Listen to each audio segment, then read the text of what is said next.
女孩被鬼子几巴掌打晕过去，接着鬼子给她穿上鞋。14岁的女孩即使在昏迷中也感到剧烈的疼痛，而后鬼子将她扛到另一个房间，在走廊上，她看到许多被鬼子抓来的女孩都正在遭受着无情的虐待，再加上黑暗的环境，这里如同地狱一般。而一队执行完任务的鬼子在去慰安所的路上，一头鬼子看到路边几具女人的尸体，便停下脚步。其中一个女人曾是自己的老相识。队长问他要干什么，他说想把这件衣服给丫头穿上。队长骂他神经病，他还是自顾自地拍去衣服上的灰尘。当这对鬼子来到慰安所，看到门外还有一队鬼子兵在等待，他们顿时很不爽，骂骂咧咧地冲进去找老鸨，说自己喜欢的一个慰安妇怎么会死。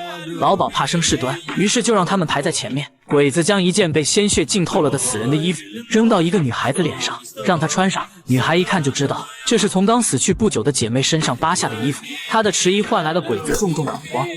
对不起，对不起，我错了。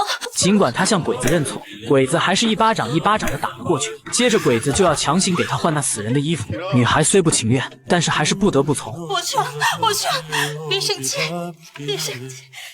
他身上的累累伤痕，说明他没少做违心的事。当他换上那件旗袍，再回过身，黑暗中看到的是那头鬼子如同饿狼一般的眼神。女孩被吓得惊声尖叫。当一个昏迷的女孩苏醒后，她撩起隔在中间的帘子，看到了一个死去的女孩。当她掀起盖在头上的白布，原来是刚刚的那个中国女孩。她已经魂归故里，她伤心至极，为自己的好姐妹，也是为自己难过，因为阳光离他们终是那么遥远。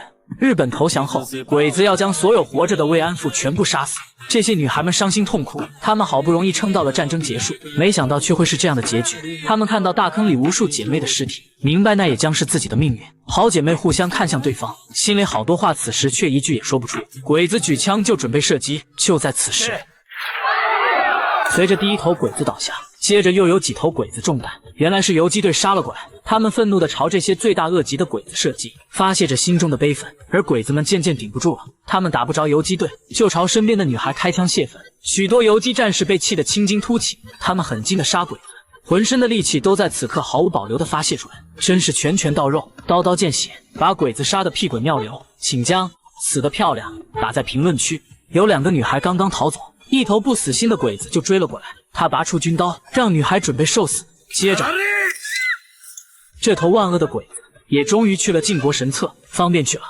为数不多的女孩获救，他们也成了日后审判鬼子罪行最有力的证人。